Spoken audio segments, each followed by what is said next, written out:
Olá a todos, salve Maria e viva Cristo Rei. Ontem o Lucas Banzoli ele fez um vídeo alegando que a igreja de Roma é a Babilônia. Para corroborar com o ponto dele e ter mais visualizações, ele falou que os católicos admitem isso. E para isso ele utilizou um site sedevacantista.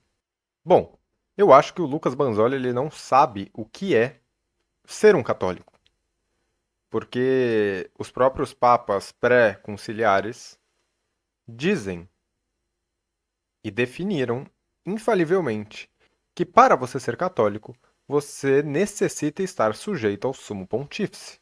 E aquele que nega está em cisma. Todos os manuais de teologia moral vão dizer que um papa universalmente reconhecido é um papa.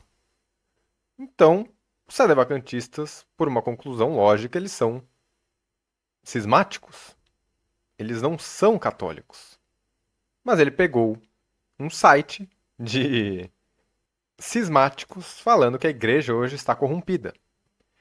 Então hoje eu irei refutar. Será dois coelhos e uma cajadada só. Este vídeo refutará tanto Banzoli quanto os sedevacantistas. Primeiro, para os sedevacantistas, eles já rejeitam, como já mostrei, os ensinamentos dos papas anteriores. Vamos voltar para o século VII, a célebre fórmula de Santo Hormisdas para resolver o cisma de Acácio. Constantinopla foi obrigada pelo Papa Santo Hormisdas, justamente por ele ser o sumo pontífice e ter autoridade sobre todas as igrejas do planeta inteiro, a assinar essa célebre fórmula. E vamos ver o que essa célebre fórmula nos diz?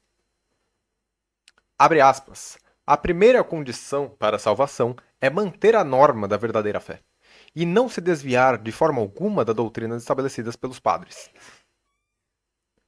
Pois é impossível que as palavras de nosso Senhor Jesus Cristo, que disse: Tu és Pedro e sobre esta pedra edificarei minha igreja, não sejam verificadas. E sua veracidade foi comprovada pelo curso da história, pois na Sé Apostólica a religião católica sempre foi mantida imaculada. Dessa esperança e fé, de modo algum desejamos nos separar, e, segundo a doutrina dos padres, declaramos anátema a todas as heresias, e especialmente o herege Nestório, ex-bispo de Constantinopla, que foi condenado pelo concílio de Éfeso, pelo Beato Celestino, bispo de Roma, e pelo venerável Cirilo, bispo de Alexandria. Da mesma forma, condenamos e declaramos os anátemas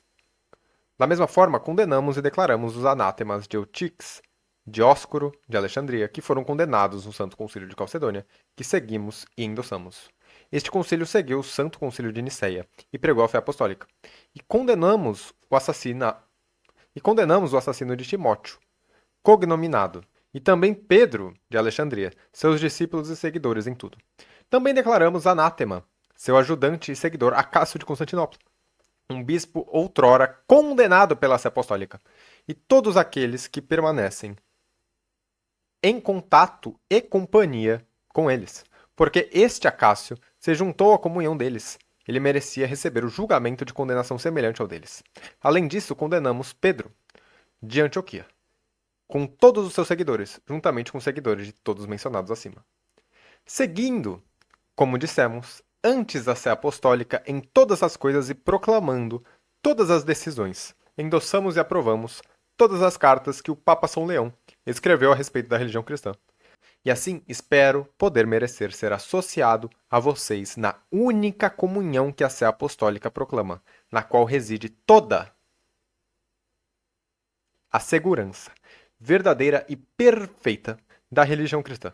Prometo que, doravante, aqueles que estão separados da comunhão da Igreja Católica, isto é, que não estão de acordo com a Sé Apostólica, não terão seus nomes lidos durante os sagrados mistérios. Mas se eu tentar o menor desvio da minha profissão, admito que, de acordo com a minha própria declaração, sou cúmplice daqueles que condenei. Assinei esta, minha profissão, com minha própria mão. Direcionei a você, Hormisdas, o santo e venerável Papa de Roma. Essa é a fórmula de Santo Hormisdas, que resolveu o cisma entre Roma e Constantinopla, assinada por mais de 2.500 bispos, cerca de 1.000 orientais. O que isso prova? Prova que a sede de Roma, como diz ali, visivelmente é preservada a fé de maneira imaculada, na qual há a solidez perfeita da religião cristã.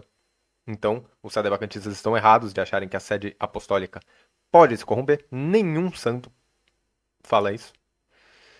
E mostra também, né, de quebra aí, que Constantinopla reconhecia a supremacia de Roma sobre todas as igrejas e a indefectibilidade da sé apostólica. Dito isso, os sedevacantistas já foram completamente obliterados aqui.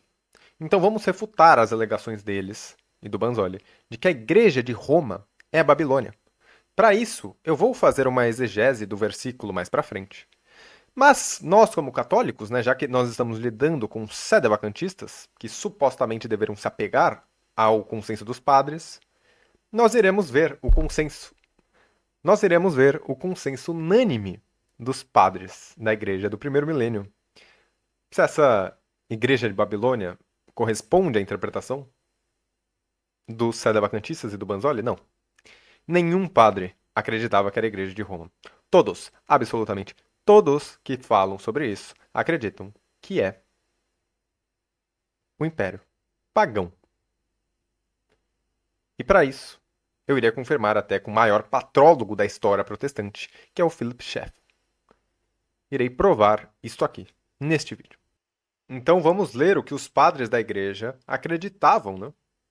Porque eu estou falando aqui com católicos e nós nos apegamos no consenso dos padres. O Banzoli, eu sei, evidentemente, que ele não liga para os padres. A interpretação de que a igreja de Roma é a Babilônia surgiu com Lutero. Nem o heresiarca Gregório Palamas, nem os hereges ortodoxos acreditavam nisso. Gregório Palamas disse que os latinos são influenciados pelo demônio, mas nunca chegou a alegar essas coisas até onde eu sei. Então, como o Banzoli ele não liga para o consenso dos padres, ele considera que podem haver interpretações que são de revelação pessoal, né? Profecias que são de interpretação pessoal, né? Mesmo isso sendo condenado na Bíblia, eu vou falar aqui com um suposto alguém que se diz católico. Então vamos ver aqui. Santo Hipólito de Roma. Dize-me, bendito João Apóstolo, o discípulo do Senhor, o que viste e ouviste a respeito da Babilônia? Levanta-te e fala, pois ela também te enviou ao desterro, ou seja, o exílio de São João. Por que que ele foi para o exílio? Por conta de Roma pagã. E Santo Hipólito de Roma, um dos primeiros padres, né? Agora Tertuliano, abre aspas. Assim, novamente, Babilônia, em nosso próprio João, é uma figura da cidade de Roma, como sendo igualmente grande e orgulhosa de seu domínio, e triunfante sobre os santos. Por um uso semelhante, Babilônia também, em nosso São João, é uma figura da cidade de Roma, como sendo Babilônia, grande e orgulhosa no poder real e lutando contra os santos de Deus. Então, novamente, cidade de Roma. Victorinos. Abre aspas. Portanto, nas trombetas e nos fracassos é significado ou a desolação das pragas que são enviadas sobre a terra, ou a loucura do próprio anticristo, ou o extermínio dos povos, ou a diversidade das pragas, ou a esperança do reino dos santos, ou a ruína dos estados, ou a grande queda da Babilônia, isto é, o Estado romano. Estado romano. As sete cabeças são as sete cabeças são os sete montes, sobre os quais a mulher está sentada, isto é, cidade de Roma. Novamente, Roma, pagã claramente. Eusébio. E Pedro faz menção a Marcos, em sua primeira epístola, que dizem ter sido escritos na própria Roma, como é indicado por ele, quando chama a cidade por uma figura de Babilônia, como faz as seguintes palavras: a igreja que está na Babilônia, eleita juntamente com vocês. O saúda e também Marcos, meu filho. Ou seja, a igreja de Roma, no Império Pagão, que era a Babilônia, estava, né, na Babilônia. Então aí tinha a igreja de Roma e o Império Pagão, que era a Babilônia. Não são as mesmas coisas para os padres da igreja.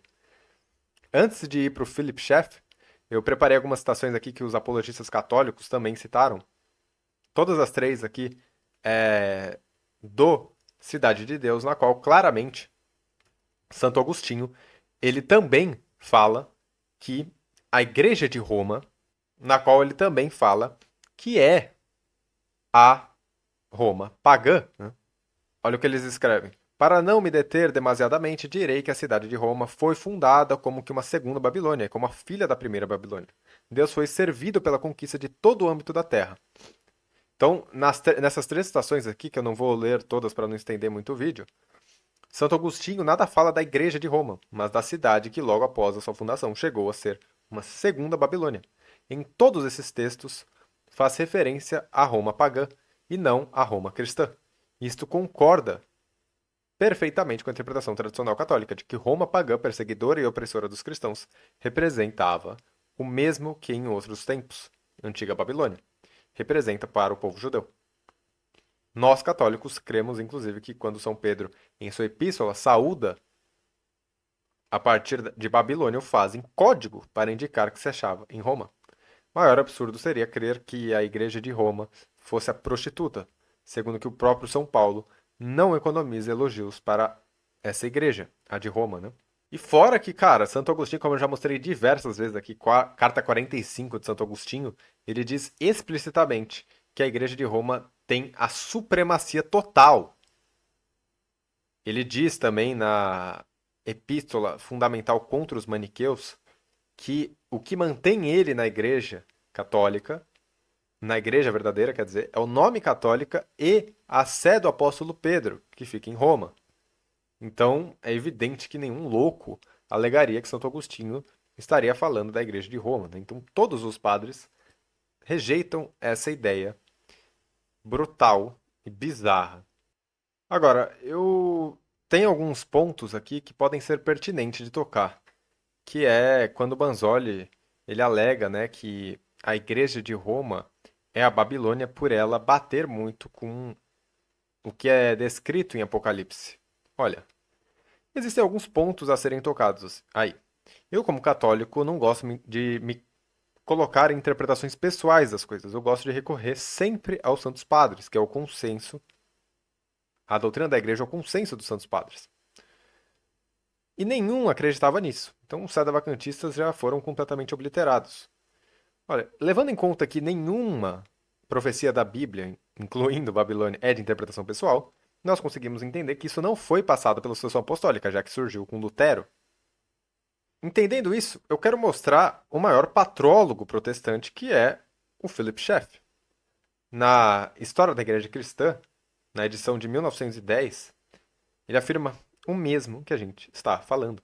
Ele, né, João, descreve a Roma pagã de sua época como a besta ascendeu do abismo, com, como como uma besta saindo do mar, com 10 chifres e 7 cabeças, ou reis imperadores, como a grande prostituta que está sentada entre as muitas águas, como uma mulher está sentada sobre a besta, cor de escarlate, cheia de nomes de blasfêmia, como 7 cabeças e 10 chifres, como a grande Babilônia, a mãe das prostitutas e das abominações da terra. O vidente deve ter em vista a perseguição de Nero, a mais cruel que já ocorreu, quando chama a mulher sentada sobre as 7 colinas de embriagada com o sangue dos santos e com o sangue dos mártires de Jesus, e profetiza sua queda como motivo de regozijo para os santos apóstolos e profetas. Comentaristas recentes descobrem até mesmo uma alusão direta a Nero, expressando em letras hebraicas Neron Quésar, o misterioso número 666, como sendo a sexta das 7 cabeças da besta que foi abatida, mas que retornaria do abismo como o anticristo. Mas essa interpretação é incerta, e em nenhum caso poderemos atribuir a João a crença de que Nero literalmente ressuscitaria dos mortos como anticristo. Ele queria dizer apenas que Nero, o perseguidor da igreja cristã, o precursor do anticristo, que seria inspirado pelo espírito sanguinário do mundo infernal, em um sentido semelhante. Roma era a segunda Babilônia e João Batista, o outro Elias. Esse aqui, esses santormistas aqui, eu só coloquei para anotar, para refutar os sedevacantistas anteriormente, então não tem nada a ver. Mas há uma coisa interessante a ser pontuada aí, que Nero, pelo fato de ser 666, né, pode ser um código e que bate com possessões demoníacas, que Nero era possuído pelo príncipe do inferno, né, Satanás, e que o anticristo ele também será praticamente 100% influenciado pelo Satanás, como diz São João Damasceno, por exemplo. Então, talvez por isso que ele trate Nero como tendo esse número do anticristo, porque o anticristo, ele também será possuído pelo mesmo espírito que Nero foi. Cara, depois vocês podem ver o vídeo, eu não vou colocar aqui no meu vídeo pra não ficar muito longo. Mas, assim, é aquelas alegações tão bizarras, né? Porque eles falam que, por exemplo, o vestido de roxo, né, é escarlate. Só que eles esquecem que no próprio Deus ordenou que essas cores que simbolizam, né, o martírio, o sangue de Cristo e o arrependimento, né, honra o sangue de Cristo, foram ordenadas por Deus para serem usadas em cerimônias litúrgicas. Ordenou as vestes sacerdotais fossem feitas com fios roxos, né, escarlates. E o sedevacantista chega a ser bizarro ele alegar isso, porque não foi pós-Concílio Vaticano II essas vestes. É claro que Roma pagã tinha essas cores, então bate perfeitamente.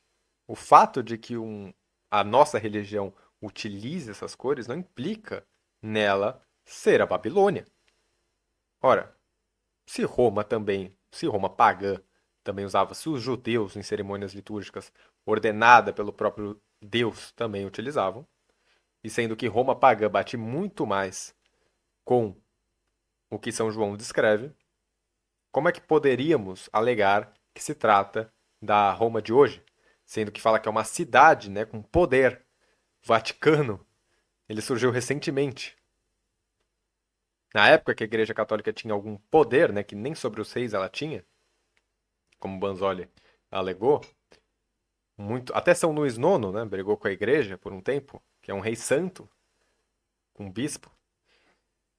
Muitas vezes o Papa tinha que excomungar o rei ele não se submetia. E hoje, muito menos. Hoje que o Vaticano é uma cidade, que aí poderia falar que é uma cidade, né? Então bate com o que Apocalipse diz. Não tem poder nenhum sobre os reis, né? Muito pelo contrário, está sendo ameaçada pelo nacionalismo italiano, né? Aí uma, assim, que eu achei bizarra foi a questão de possuir grande riqueza, né? Ah, o Vaticano não é nada rico, muito pelo contrário. Hoje em dia o Vaticano ele enfrenta um déficit de orçamento, né? A riqueza era algo muito mais apropriado a ser colocado ou Jerusalém apóstata ou na Roma pagã, evidentemente. A Roma católica, ela é a maior ONG de caridade do mundo, né? A maior instituição de caridade do planeta Terra. Um argumento muito hilário que eu vi os sadevacantistas utilizando lá naquele vídeo foi a mãe das prostitutas, né? E, cara, chega a ser bizonho isso, porque aí ele coloca papas anteriores ao Concílio Vaticano II falando que é mãe de todos, né? A igreja é mãe de todos. Só que, como eu disse, a gente vê desde São Cipriano, Santo Ambrósio, do primeiro milênio falando que a igreja é a mãe de todos. E eles não acreditavam que Roma era a Babilônia. Mesmo que fale, né, que em Apocalipse fala que é a mãe das prostitutas. Ou seja, essa mãe, evidentemente, também é uma prostituta, correto?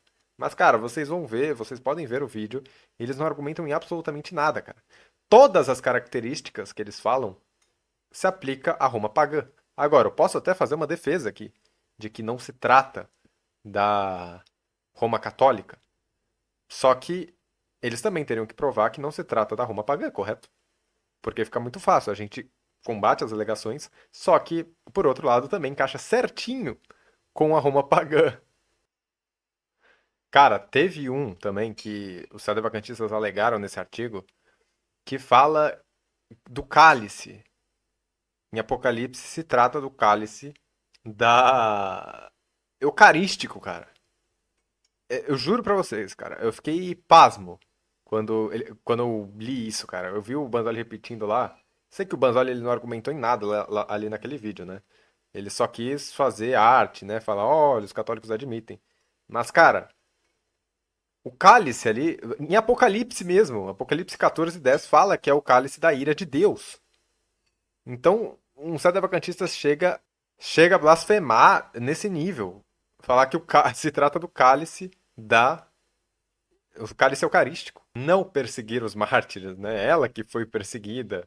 Não ter consenso dos padres da igreja, né? Ou seja, eles acreditam que é uma. Eles vão contra a Bíblia, né? Eles creem realmente que é uma interpretação pessoal, particular. Mesmo os vacantistas, né? Porque eles são cismáticos, eles são luteranos. Eles rejeitam a Bíblia. Então você não vai ver um santo, nada, falando que a sé de Roma visivelmente iria se corromper. Absolutamente não existe um santo, algo aprovado pelo Vaticano em relação a isso. Isso é realmente algo que veio do protestantismo, com Lutero. Eu já mostrei aqui para vocês que desde Santo Hormisdas diz que a sé de Roma, visível, não é algo, sei lá, que os sedevacantistas vão argumentar em cima disso. É algo visível, preserva a fé de maneira imaculada, igual Santo Irineu de Lyon. Lyon dizendo que, para combater os gnósticos, que para você estar na igreja, né, você deve se concordar com aquela, né? Todos do mundo devem concordar com aquela igreja de Roma, né? Por conta de sua origem mais excelente. E pegando a interpretação que muitos, a tradução que muitos protestantes gostam, né, que o convenir significa se reunir. Imagina, então tem que se reunir fisicamente com Roma, segundo Santo Irineu. E, portanto, a gente tem que ir fisicamente a algum lugar visível de Roma, correto?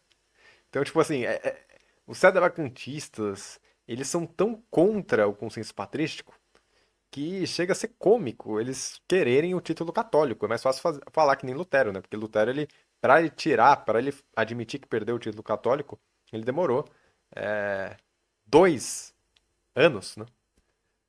E antes ele ainda se dizia católico, é capaz do Banzoli falar que ele era católico e que era a Igreja Católica falando o nome dele.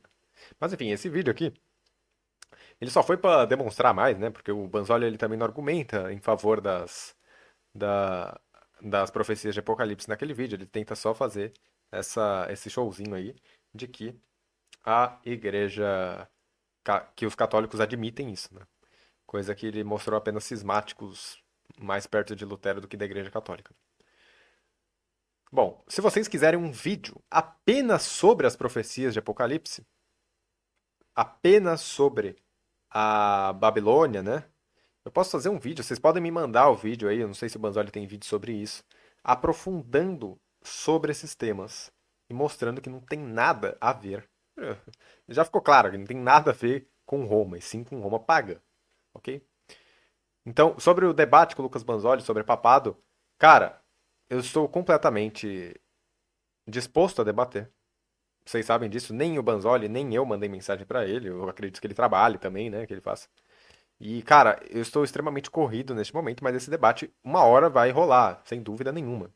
E como o primeiro foi no canal dele, o outro eu vou exigir que seja no meu, né? Então é isso. Salve Maria e viva Cristo Rei.